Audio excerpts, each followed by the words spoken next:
Hola, buenas tardes. Mi nombre es Raúl de Marini. Soy director de Rock Science para Latinoamérica. Les agradezco el tiempo que se han dado en esta oportunidad para poder participar en este nuevo webinar que vamos a llevar a cabo. En esta oportunidad contaremos con la presencia de nuestro amigo, el ingeniero Tiago Bretas. Tiago, si puedes pasar a la siguiente diapositiva, por favor.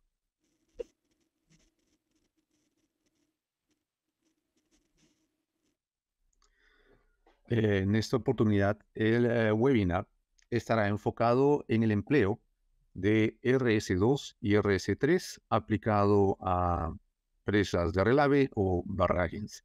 El webinar se llevará a cabo en portugués. Como les comenté, será a cargo de nuestro amigo, el ingeniero Tiago Bretas. Como ustedes saben, bueno, Roxanne Technics es una compañía que es líder mundial en el desarrollo de software geotécnico para análisis de sostenimientos en 2 y en 3 dimensiones, empleando diferentes métodos de análisis.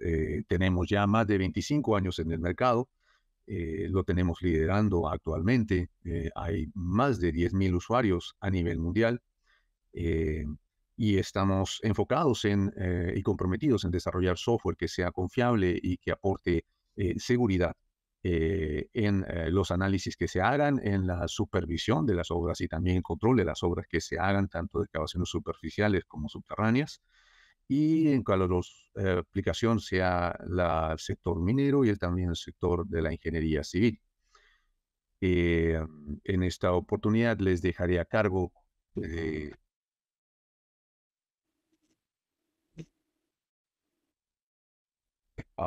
ingeniero Tiago Bretas. Tiago es civil, posgraduado en estructuras y fundaciones de concreto armado de la UNICIT. Está siguiendo actualmente una especialización en geotecnia internacional avanzada en el Instituto Técnico Vale. Es máster en ciencias de geotecnia de la Universidad Federal de Ouro Preto, de UFOPI. Tiene más de 22 años como geotecnista, de experiencia como geotecnista.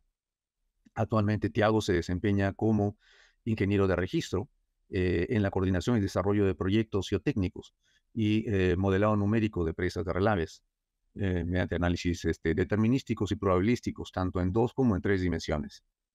Es profesor también de la disciplina de estabilidad de taludes y de métodos numéricos del curso de posgrado de la ingeniería geotécnica en la Universidad PUC Minas de Belo Horizonte. Y sin más preámbulo, los dejo a cargo de nuestro amigo Tiago Bretas, el profesor Tiago Bretas. Tiago, adelante, por favor. Ok, muitas graças, Raul.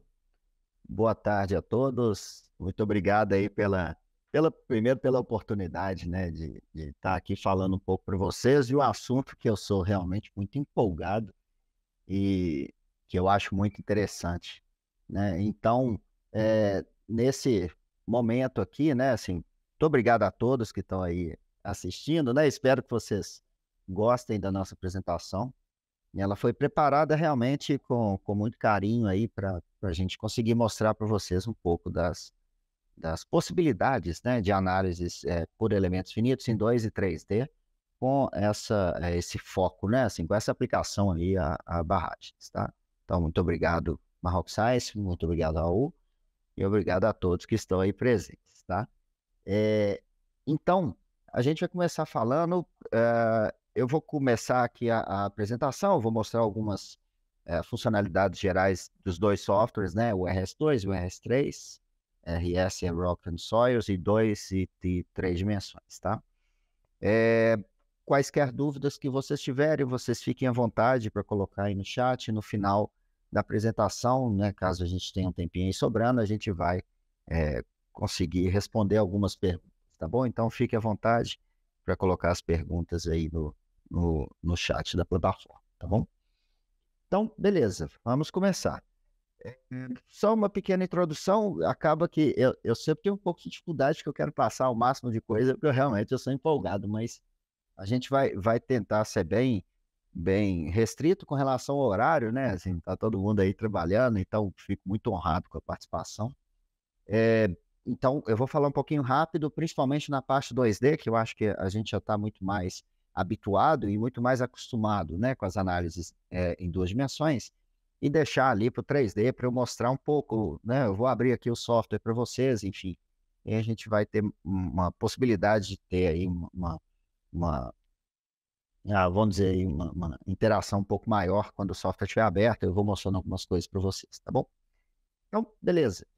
Uma modelagem numérica, né, a gente faz basicamente para ter uma avaliação de desempenho, né, assim, seja com relação ao fator de segurança, a SRF, probabilidade de ruptura, deslocamentos, deformações, e a partir dessa avaliação a gente vai conseguir determinar a condição de segurança, se ela vai precisar de algum tipo de reforço, algum tipo de estabilização, e a gente consegue avaliar a condição de segurança e ver quais seriam, né, as possíveis condições para ocorrência de uma ruptura, e aí conseguir, então, ter uma tratativa mais assertiva, né, assim, com relação a tanto a avaliação quanto realmente a, a, ao método de estabilização, né, a ser utilizado, tá? Deixa eu só ligar aqui o laser também, beleza? Ok.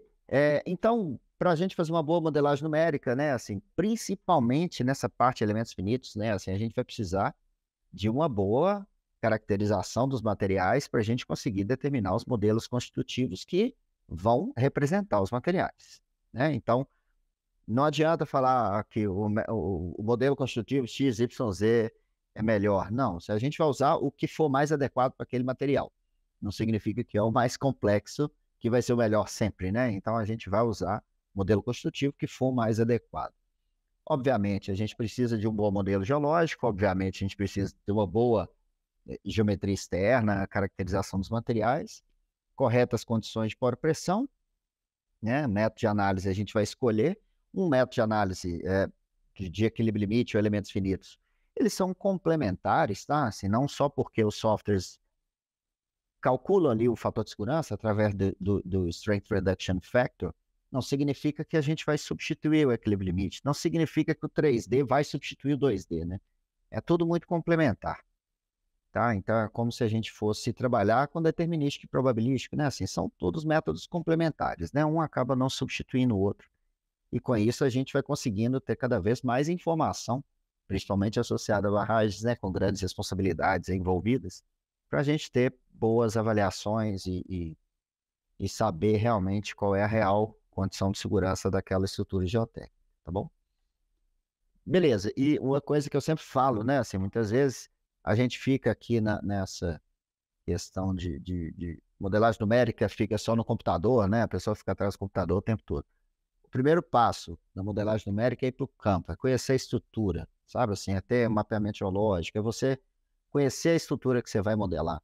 Esse para mim é o passo zero, né? Assim, a gente não pode ficar modelando e tal, só no computador ali em frente. Não. O primeiro passo é ir para o campo.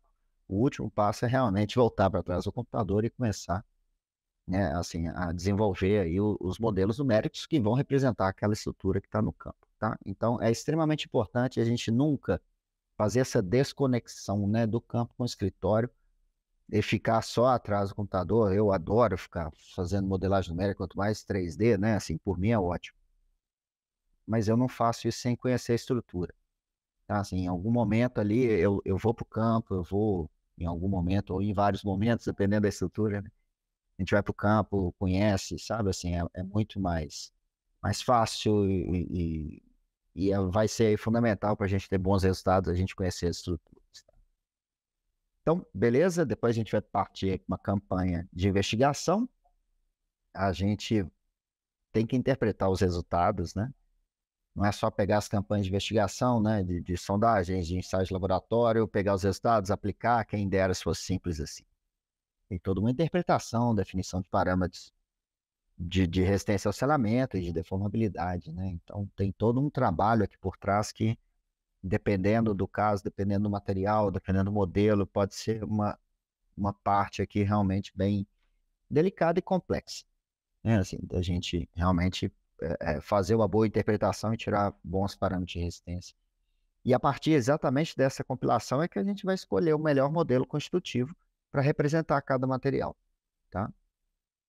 Depois a gente vai calibrar o nosso modelo numérico. Então, se eu tiver tanto a calibração de poro-pressão, né, assim, através da leitura dos instrumentos, meu modelo ele tem que representar a realidade, senão não adianta, né? O que a gente quer é exatamente criar um modelo matemático, né, assim, um modelo numérico que melhor representa a realidade daquela estrutura. Então, não adianta eu gerar um modelo que não vai aí realmente representar aquela estrutura. Então, uma calibração de poro-pressão através dos instrumentos, né, e a calibração dos deslocamentos, caso a gente tenha histórico, caso tenha monitoramento de deslocamentos, vai ser realmente fundamental. Desculpa.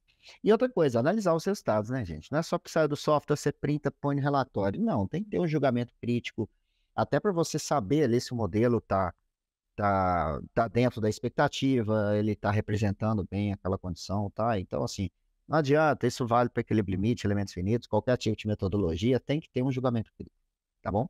Não é simplesmente pegar os dados, tal, colocar no relatório, não. Tem que ter uma avaliação, tem que ver se está dentro daquela expectativa, né? Se não tiver, por que que tá, né? Então, isso vai ser aí fundamental, tá? Dentro de elementos finitos em duas dimensões e particularmente aqui falando do RS2, eu vou falar muito para vocês aqui com relação a possibilidades, né, e mostrar alguns exemplos, né, de utilização. Mas aqui a gente tem, então, a parte de configurações iniciais, né, que eu gostaria de mostrar para vocês possibilidades, né? Então, a gente tem a unidade de tempo, quando a gente trabalha ou com análise de adensamento ou com fluxo transiente, né, dentro do RS2 também pode ser feita, né, a parte de fluxo de percolação.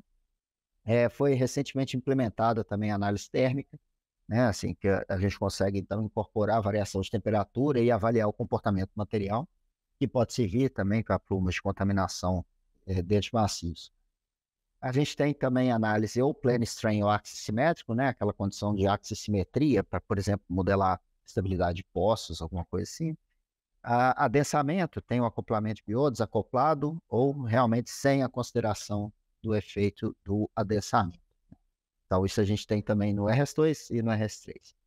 Na verdade, o que a gente vai chegar de conclusão é que do 2 para o 3 a gente tem praticamente todas as possibilidades, né? Assim, mesmo dentro do RS3, que já é um software tridimensional, a gente tem praticamente as mesmas ferramentas, o que vai possibilitar executar e ter resultados excelentes também em 3D, né? Assim, sem ter muito tipo de restrição, né, em termos das ferramentas, tá? E a quantidade de interação e tolerância, né? Assim, a gente pode precisar ajustar em casos um pouco mais complexos, né? Então, aqui a gente tem algumas questões com relação a configurações avançadas, estágios, né? Quando a gente vai modelar aqui escavações ou mesmo aterros, né? Assim, ou etapas de enchimento, esvaziamento e reservatório. Então, aqui a gente coloca as etapas, se ela está em condição drenada, não drenada, aqui o tempo, né? Enfim, então aqui tem toda a parte de configuração de etapas. Aqui dentro do groundwater, né? Quando eu dei o print aqui nessa imagem, ela já estava obrigatoriamente com o fluxo transiente, né? Mas a gente pode trabalhar ou com o próprio nível d'água estático, né? Com o nível d'água vindo através da determinação de uma análise de fluxo, que pode ser permanente ou transiente, tá? Pode ser o steady state ou transiente mesmo, tá? Eu não coloquei, mas aqui tem as configurações de análise térmica, o RS2 também faz análise dinâmica, tá? Então, que é fantástico isso. Então, ele faz percolação, análise térmica, análise dinâmica, faz também análise probabilística, tá? Eu não printei a imagem aqui, mas ele faz análise probabilística e também determina o fator de segurança através do método de redução de resistência, né? Ou Strength Reduction Factor, tanto em 2 quanto em 3D, no caso do RS3, tá?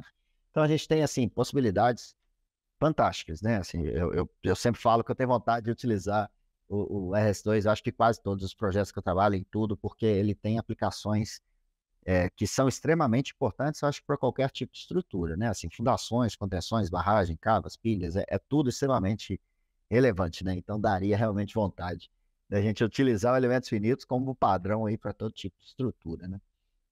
Eu peguei só alguns prints aqui com relação a ferramentas, né? Como a gente vai dar um foco, né, com aplicações da barragem, mas eu gostaria também de de falar aqui bem rapidamente, né, assim, que ele tem eh, a parte de modelagem maciço rochosa, gente, realmente não tem igual, tá? Assim, a gente consegue criar maciços rochosos extremamente complexos, com famílias de descontinuidade, com várias famílias, em vários padrões diferentes. É assim, é realmente fantástico, tá? A parte de modelagem de maciço que estaria nessa parte aqui de Joint Network, né? Então, eu consigo entrar com descontinuidade ou mesmo interface, se eu estiver trabalhando aí com solo estrutura, né? Interface solo estrutura, por exemplo. Aqui, modelar o sequenciamento, né? Estruturas, interfaces estruturais, né? Como eu disse, estacas, vigas, fundações, né? Assim, lajes, radier, enfim. Tem toda a parte de escavações subterrâneas também, que é muito, muito prático de mexer, né? Assim, os softwares são todos muito amigáveis, então é tudo bem interessante a gente fazer e é fácil de modelar esse sequenciamento, né? Assim, a gente coloca a etapa e vem modelando sequenciamento ou de aterro ou de escavação, então é bem interessante, tá? A gente tem a parte field stress, né? De configuração do estado de tensão in situ, a análise pseudostática, né? Apesar dele ter a parte de análise dinâmica, ele faz também aqui esse seismic load, né? O coeficiente de aceleração pseudostático, cargas distribuídas, cargas induzidas, você pode aplicar um deslocamento induzido, né? Enfim, então tem bastante possibilidade interessante. Aqui está na parte das condições de contorno, né? Que seria a parte de restrição, então assim, de restrição XYZ ou, como eu acabei de falar, né? Assim, de aplicar algum tipo de deslocamento induzido. Ele tem a parte de análise dinâmica. Aqui no suporte ele tem também a parte de incorporação de estacas, incorporação de grampos chumbadores, tirantes, geogrelha, âncoras de solo, geotêxtil, geogrelha, então, todo tipo de reforço, de tipo de suporte, a gente consegue incorporar aqui dentro do modelo numérico, tá? Tem a parte aqui de percolação, né, assim, de configuração das condições de contorno de percolação, que eu vou mostrar especificamente daqui a pouco, como modelar drenos, né? Por exemplo, drenos fibroquímicos ou mesmo poste de alívio, então já tem isso pré-determinado. Análise térmica, eu comentei, análise probabilística, enfim, e aqui tem as propriedades para a gente conseguir caracterizar os materiais que constituem o modelo que a gente vai trabalhar. Tá? Dentro da parte de discretização da malha de elementos finitos, a gente consegue gerar malhas, né, uniformes, graduais, radiais, elementos triangulares ou quadriláteros, variando a quantidade de nós. Aqui a gente coloca a quantidade de elementos, depois eu consigo verificar a qualidade da malha, ver se ela tem defeitos, fazer algum tipo de correção.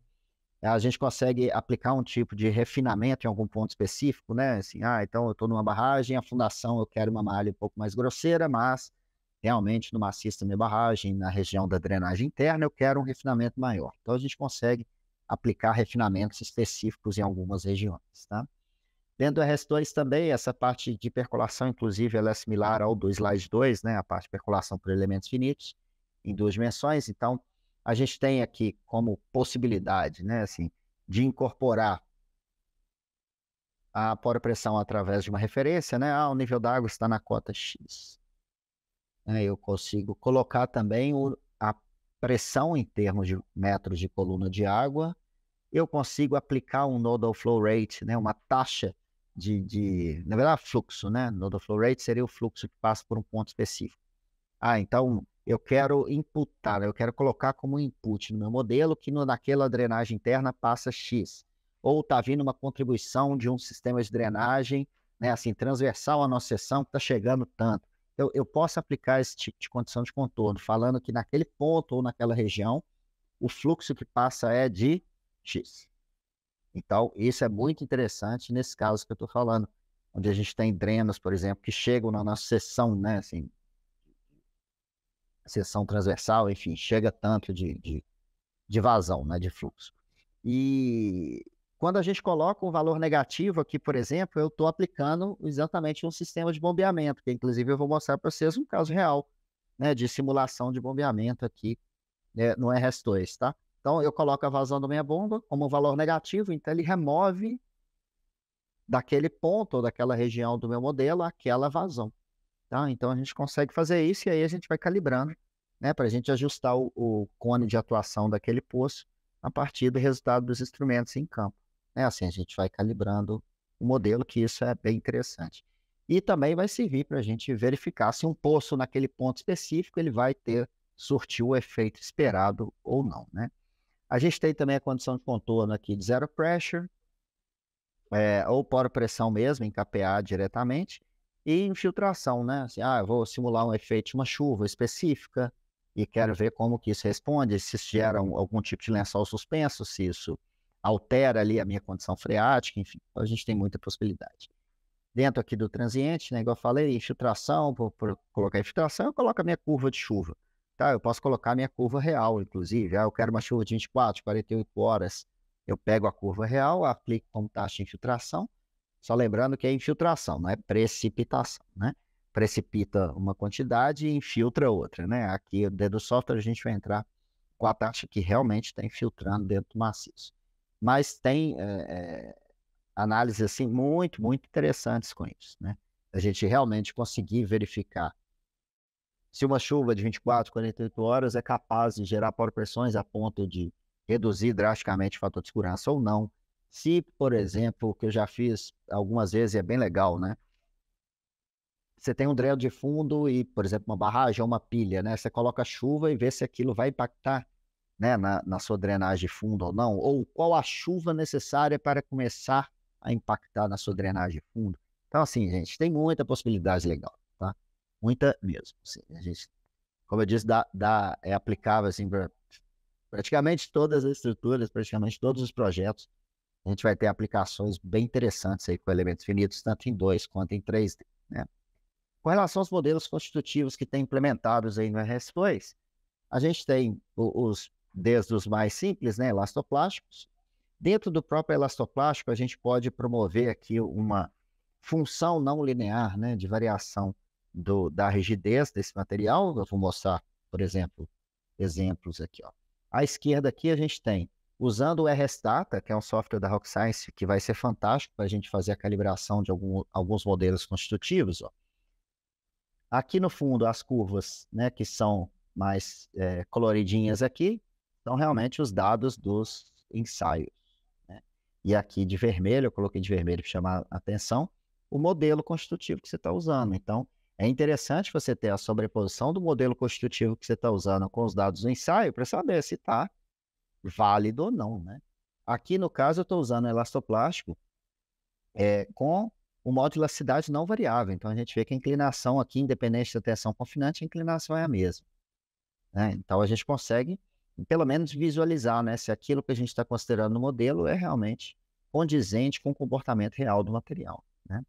E aqui do lado, eu peguei ainda o elastoplástico, só que, olha só que interessante, com a variação, né, do modo de elasticidade em função da tensão confinante. A gente vê, inclusive, que dá aqui uma vamos dizer, uma compatibilidade, uma adequação melhor a esse ensaio quando a gente aplica para esse caso. Né? Aqui ficou melhor, por exemplo, entrando com o modelo que eu coloquei aqui, não linear isotrópico, né? Assim, e não é uma coisa também tão difícil de calibrar, não, tá? Porque a gente ainda está dentro do elastoplástico, então não vai ser tão difícil, não. Então, o RSdata vai dar um excelente suporte para as análises de tensão da formação em 2 e 3D para fazer isso, tá? Para ver essa aplicação e para a gente escolher o melhor modelo construtivo. Tá? Essa sobreposição do modelo construtivo que a gente está usando, com os parâmetros que a gente está usando e com os dados do ensaio, é fantástico. E outra coisa também, que é o grande diferencial aqui do RSdata, né? Exatamente, que a gente pode pôr um tanto de CP, né? Assim, de corpo de prova, de tensão confinante, a gente pode pôr várias ali e aí começar a brincar com essas sobreposições. Então, isso é bem interessante, realmente. Né? Aqui, entrando em alguns modelos constitutivos um pouco mais complexos, né? Levando em consideração que strain softening ou strain hardening. É claro que eu ia separar o Norcend só para a gente poder falar dele, né? Aqui, por exemplo, a gente está vendo mais ou menos a calibração, né? Desculpa. A calibração aqui do azulzinho, né? Com o vermelho, que seria o modelo. É uma calibração bem interessante.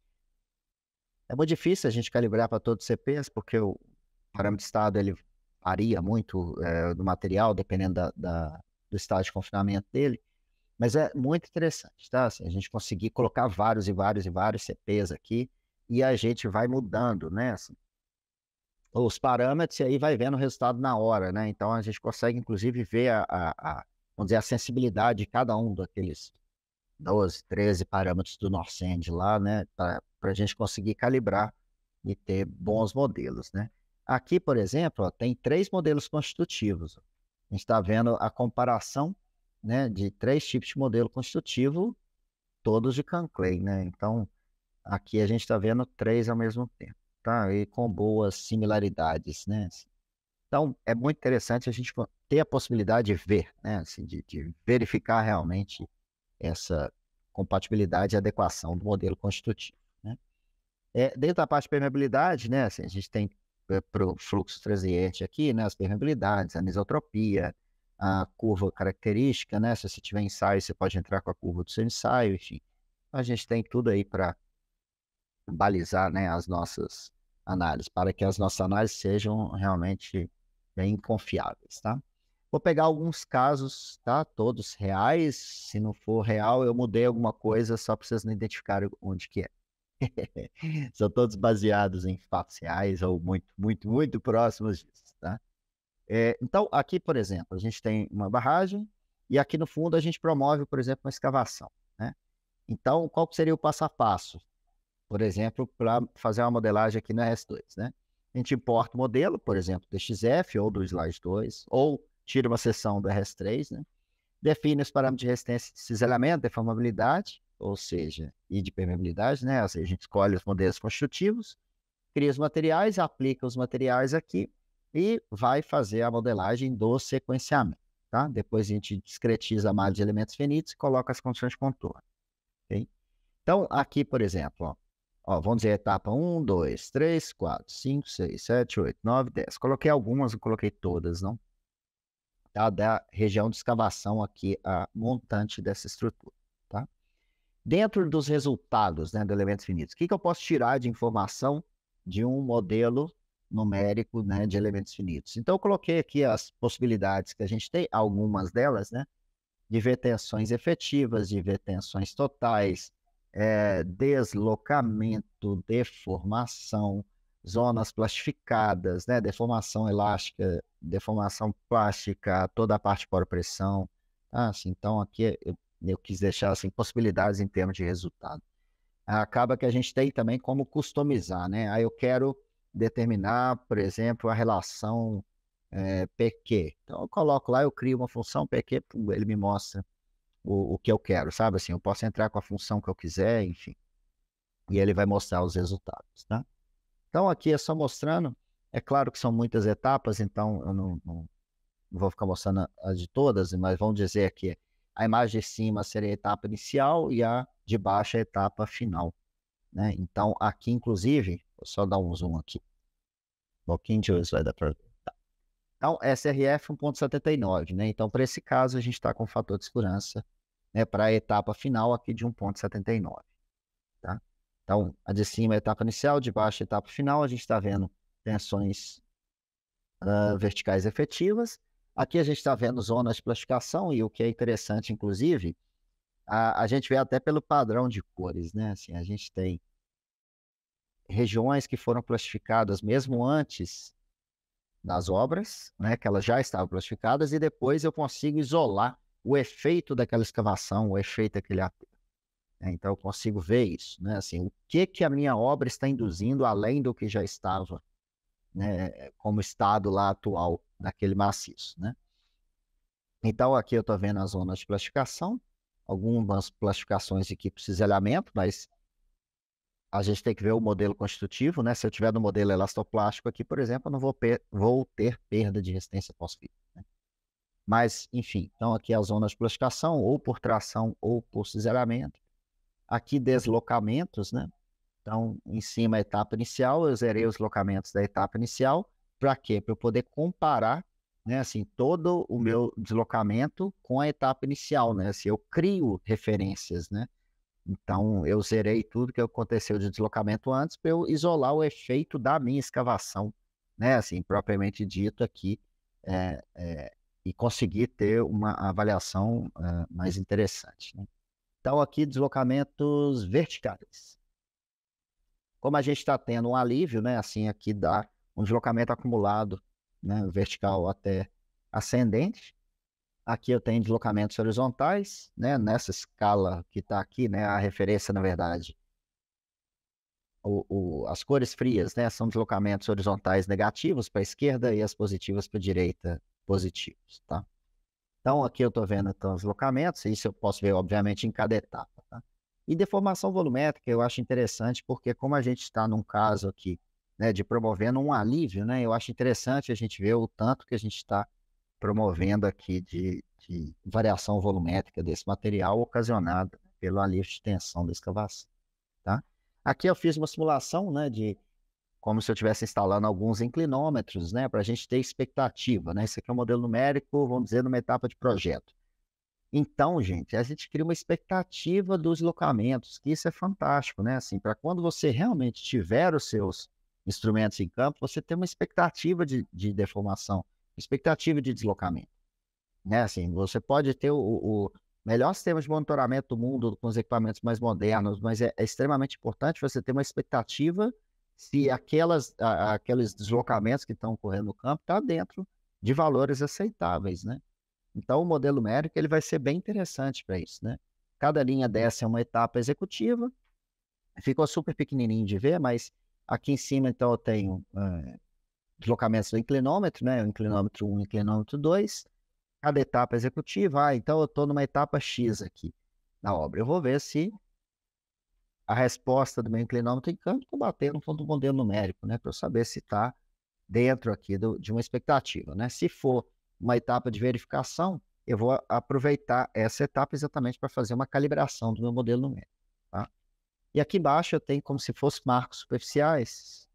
Aqui embaixo, na imagem de baixo, eu coloquei 2 pontinhos, um na crista aqui e outro aqui no meio do platô, para a gente vir acompanhando, né, esse deslocamento vertical, no caso aqui, descendente para baixo, e aí a gente conseguir calibrar ou mesmo ter essa expectativa de deslocamento, tá? Então, isso realmente vai ser bem interessante para a gente, né?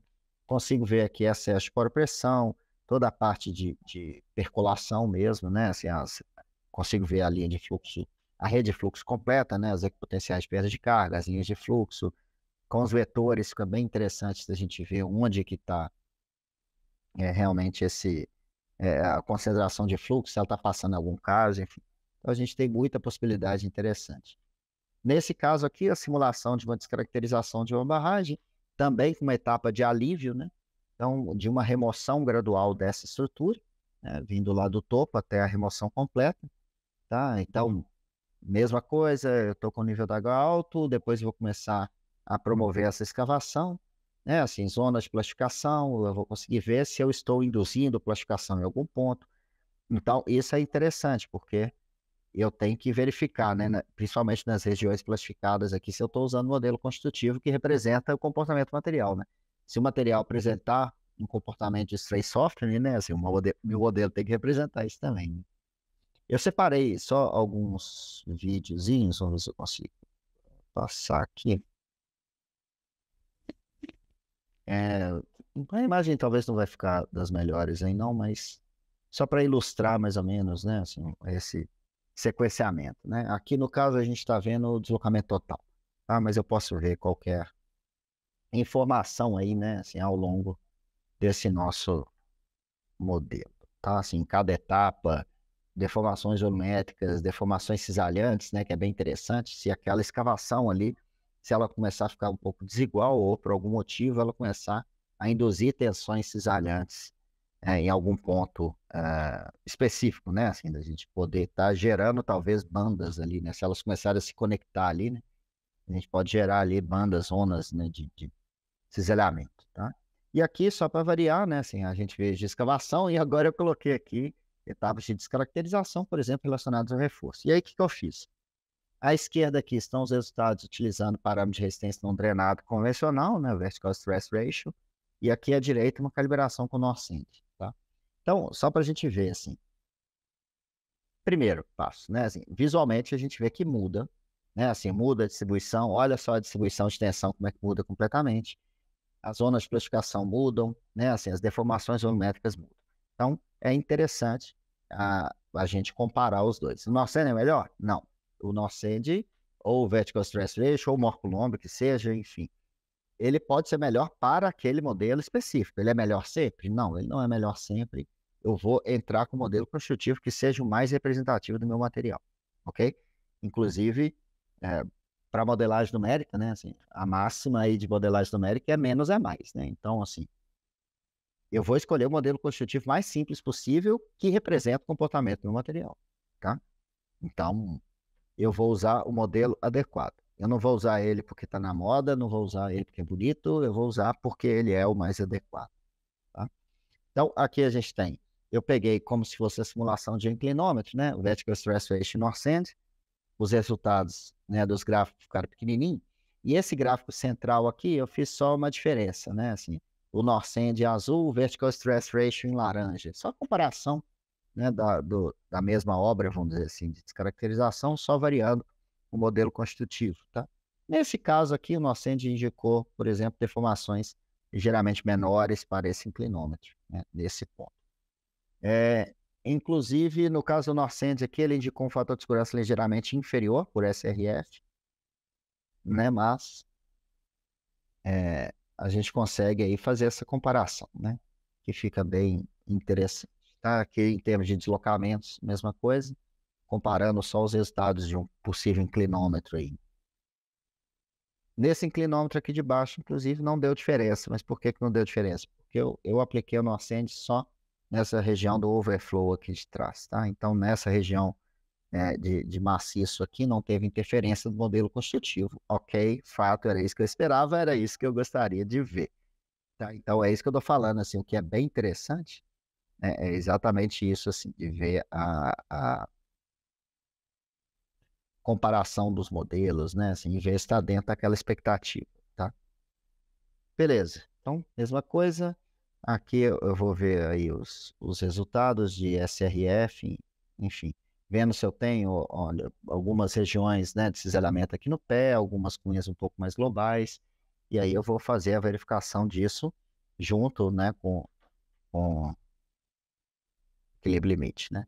E aqui, por exemplo, vendo, por exemplo, potencial de liquefação, vendo se esses pontos, eu criei alguns pontos aqui aleatórios, né?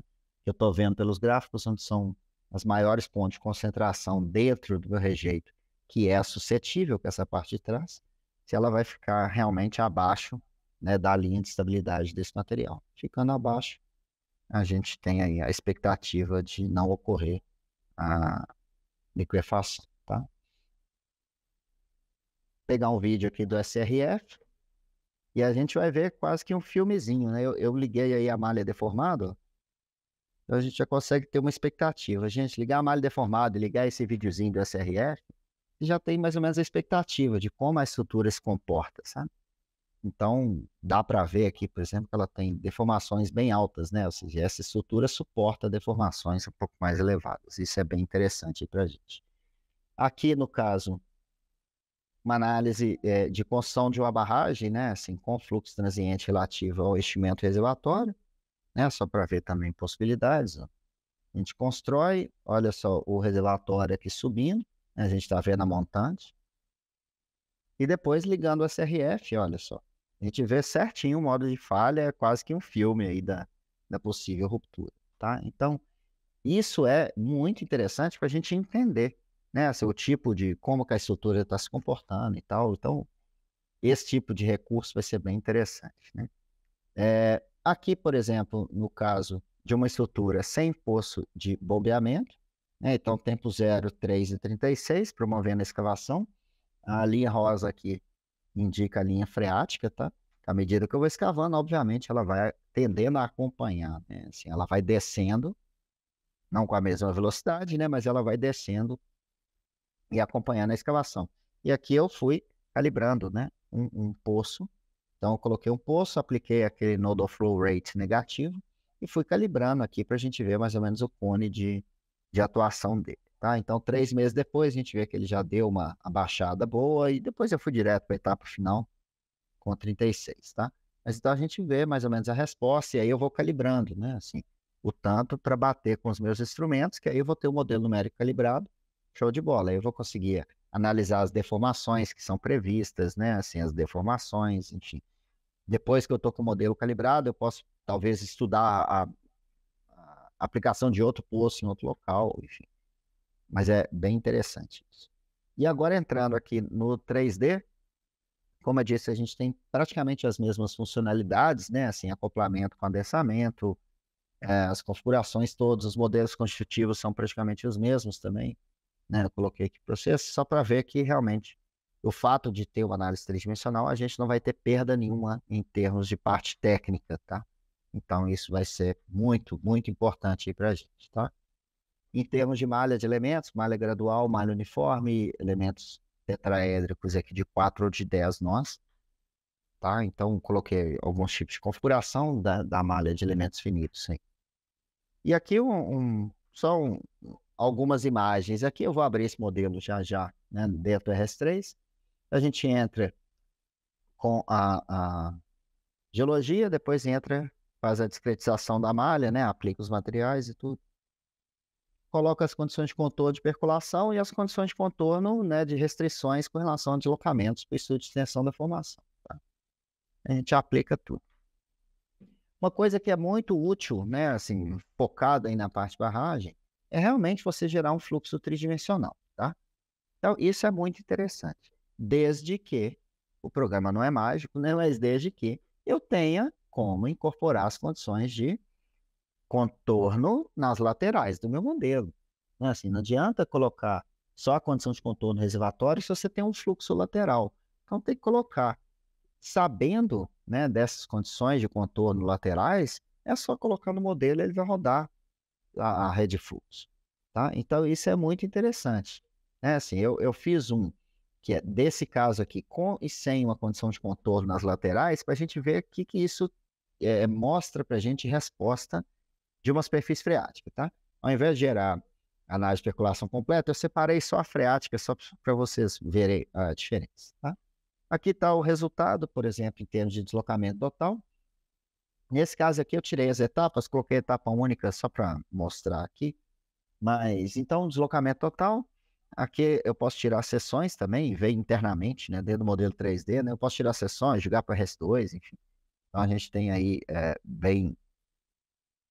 bastante coisa interessante, né? Para a gente ver por aqui, tá? Aqui está a parte de percolação, à esquerda aqui o total head, né? As equipotenciais de perda de carga, olha só, quando eu tiro seção, tá vendo? Então fica massa demais, né? Assim, da gente conseguir ter bons modelos, né? Essa barragem, não está dando para ver aqui, mas ela tem um filtro vertical e um tapete drenante horizontal, tá? Então dá para ver realmente como é que é o fluxo. Posso tirar quantas sessões eu quiser, eu posso tirar exatamente uma sessão num ponto específico para ser a sessão B do meu projeto, enfim. Isso a gente consegue fazer, né, para ter uma melhor compatibilização, tá? SRF a gente tem também no 3D, né? Então, o Strength Reduction Factor, e eu vou conseguir, então, conseguir comparar os resultados, né, com o slide. Aí, o que eu faço? Dentro do RS3 tem um botão que é assim, exportar grid de poro pressão para o slide 3. Ele já exporta para o slide 3 o grid de poro pressões. Ó. Então, essa imagem que está aqui da esquerda é do grid de poro pressões. E aí eu posso o quê? Rodar a análise de estabilidade por equilíbrio limite. Com o grid de poro pressões gerados no estudo de percolação. Olha que fantástico esse tipo de complementação, né? Então, eu posso rodar, eu posso inclusive usar o RS3 só para rodar uma rede de fluxo. Né? Assim, colocando as reais condições de contorno, né? Gero ali a rede de fluxo e pronto. Ó. Aqui, eu fui meio que girando, pegando as imagens aqui, seria a superfície freática com e sem condição de contorno lateral, tá? Então, a gente vê, ó, vamos pegar nessa imagem aqui, vou até dar um zoom nela. Eu estou vendo a barragem de trás, mais ou menos, ó.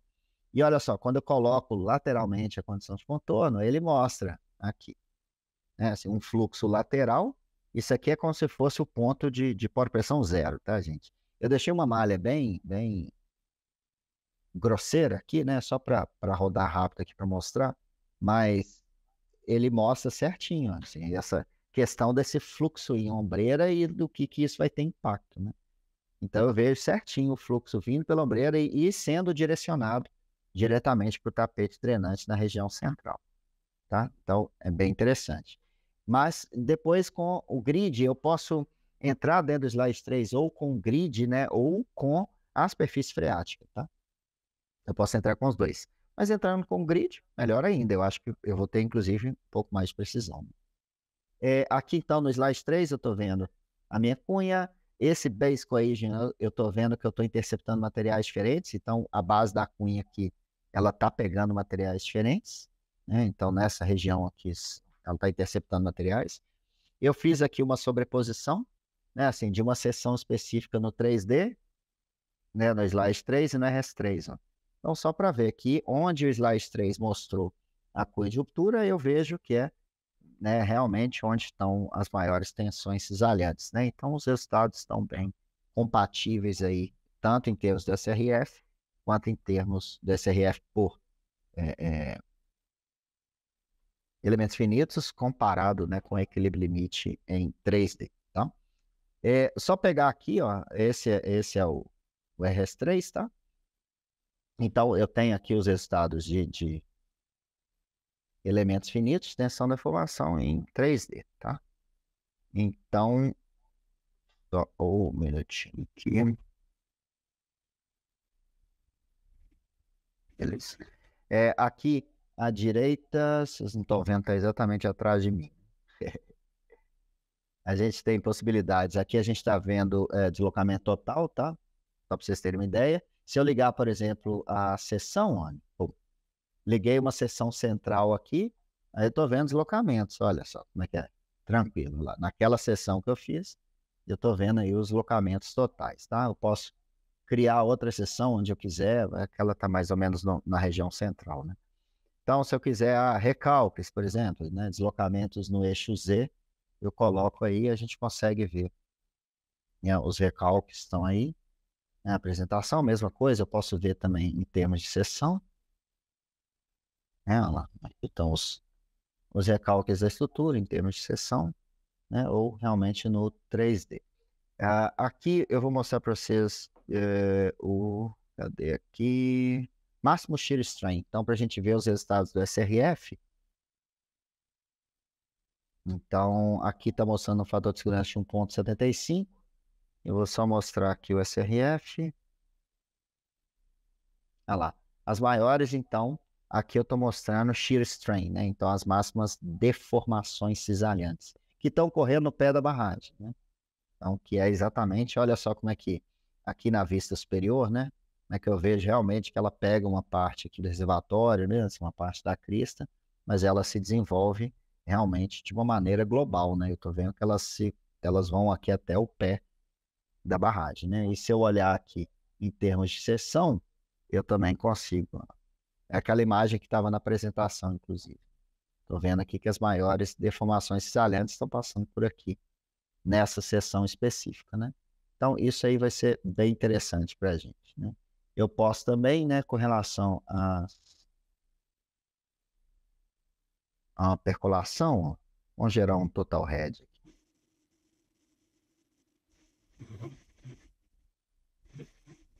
Olha lá. Então, aqui estão, né, as equipotenciais de perda de carga. Se eu pegar em termos de seção, ó, tá lá. Posso ligar aqui as linhas para ficar mais fácil de ver os contornos. Tudo isso em 3D, né? Então é interessante a gente conseguir ver, né, assim, ter essa possibilidade, né, de enxergar, de gerar modelos de percolação tridimensional, tá? Agora, é igual eu tô falando, assim, muita gente fala, não, que legal, vamos rodar a análise 3D para ver o fluxo da barragem. Falei, não, show de bola, vamos sim, com certeza. Você tem as informações das condições de contorno laterais para colocar no modelo, né? Então, assim, tem que lembrar que dentro do 3D é tudo legal, tudo bacana, só que a gente precisa de um pouco mais de inputs, né, de um melhor entendimento da estrutura, né? Não é simplesmente chegar aqui e colocar, né, assim, o modelo, né? Assim, você vai gerar um modelo 3D que pode não ser tão confiável. Então, isso é até bom, né? Assim, vai forçar a gente a ter um melhor conhecimento dessas condições de contorno, né, assim, laterais, né, para a gente gerar modelos, né, confiáveis aqui. Então, aqui está os resultados, por exemplo, dessa barragem, tá? Peguei aí deslocamento, vou pegar assim, por exemplo, deslocamento em Y. O eixo Y ele está no sentido montante e usante, tá? Deixa eu só colocar aqui. Eu estou no SRF, né? Deixa eu só tirar o SRF. Beleza. E aí, gente, eu consigo exportar, né? Assim, se eu quero uma isolinha de algum valor, alguma coisa assim, eu consigo gerar isso, né? Eu gerei uma isolinha que, na verdade, foi só a isolinha da freática, tá? Eu gerei a isolinha de pressão zero, que a freática está aqui, tá? Então, isso aqui é um modelo de percolação, tá? Eu pedi para ele gerar só a isolinha relativa a pressão igual a zero, né? Que seria a nossa freática, tá? Mas eu tenho aqui como muita análise legal para fazer, ó. Então aqui a gente está vendo os locamentos, eu estou vendo a sobreposição aqui da freática aqui por cima, tá? Assim, então tem muita coisa bacana aí que dá para fazer, tá bom? E tá, beleza. Então, show de bola, dá para a gente brincar bastante aqui. Só a parte visual, gente, já é fantástica, né? Então, eu consigo ter visualizações excelentes, eu consigo ter talvez até um melhor entendimento, né? Assim, porque uma coisa é você vê uma cunha em 2D, né? Outra coisa é você vê ela em 3D. Você vê onde que ela está passando, você vê, inclusive, volumes, né? Assim, acabou que eu acho que eu passei na apresentação e não comentei, né? Essa região superior aqui, ó, eu tenho os volumes. Acho que não está dando para vocês verem, ele está atrás de mim aí, né? Mas eu tenho aqui volume que intercepta em cada material, sabe? O volume total da cunha, a direção dessa cunha de ruptura, a profundidade máxima. Tá? Assim, eu tenho muita informação. Então, eu acho bem legal, só a parte visual já seria bem interessante para a gente, né? De complementação, né? Só essa parte. E aqui só mostrando um outro caso também, né? De uma barragem de um modelo tridimensional, estudo de percolação. Aqui são 3 etapas diferentes, tá? A esquerda é uma etapa, a direita é outra e a de baixo é outra. São 3 etapas. Tá? Só para a gente ver aí que eu posso também entrar com sequenciamento mesmo no 3D, né? Igualzinho a gente faz com o 2. Tá? Então eu posso entrar com sequenciamento. Aqui a gente está vendo deslocamentos, né? Deslocamentos totais aqui. Aqui deslocamento sentido Z, né? Que seriam recalques. E aí eu vou vendo em cada etapa também, ó. E aqui é só um videozinho só para a gente ver o sequenciamento, na verdade, não é nem o resultado, né? Mas o que eu queria mostrar para vocês nessa imagem aqui é só para ver que é possível, né? Assim, entrar com esse sequenciamento também no 3D, tá?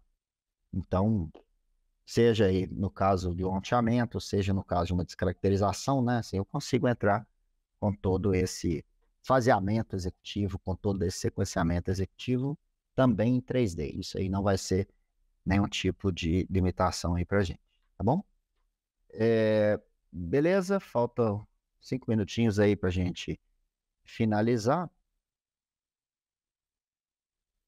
O que eu posso tirar assim, de conclusão que o modelo numérico pode nos ajudar, tanto em projetos de descaracterização, mas vamos dizer sempre aplicados à barragem, né? Assim, eu posso ter, no caso de obras que tenha reforço, né? Assim, excesso de pressão, zonas de plastificação. No caso do excesso de pressão, ele pode ali ditar, né, a velocidade, né, das obras ali, né, a velocidade da execução do reforço, deslocamentos, deformações, elevação da freática até atingir o steady state, né? Se a gente pensar aqui naquele tipo de monitoramento ativo e passivo, né? Assim, quanto tempo a minha expectativa para atingir o steady state para aquela nova condição geométrica da estrutura, né? Assim, deformações cisalhantes, zonas de cisalhamento. Então, eu vejo se a cada etapa de aterro, por exemplo, eu posso estar induzindo ali regiões de cisalhamento elevados, enfim.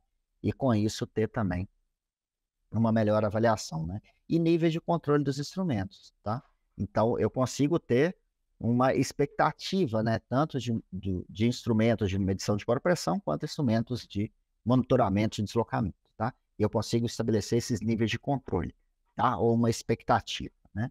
E no caso de estruturas de remoção total, por exemplo, ou remoção parcial, não importa, né? Mesma coisa, né? Assim, eu consigo ajudar se eu estou desenvolvendo banda de cisalhamento, se dependendo, aquele alívio pode acabar plastificando o material, se ele tiver comportamento de strain softening, isso pode ser algum tipo de problema, né? Mas eu consigo realmente verificar isso, né? Assim, e talvez, como eu disse, até ditar a velocidade dessas obras, tá? Bombeamento, ver o cone de atuação, rebaixamento da freática, tempos de resposta, né? Então se eu escavar aqui, a freática vai atingir, né, um certo nível no tempo X, enfim.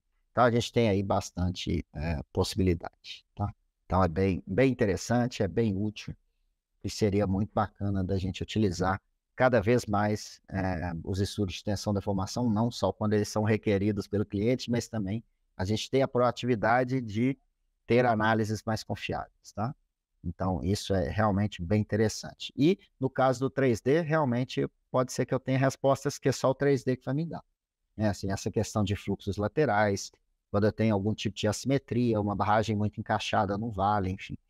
Então, isso aí, o 3D vai entrar de uma maneira complementar aí, extremamente importante para a gente, tá?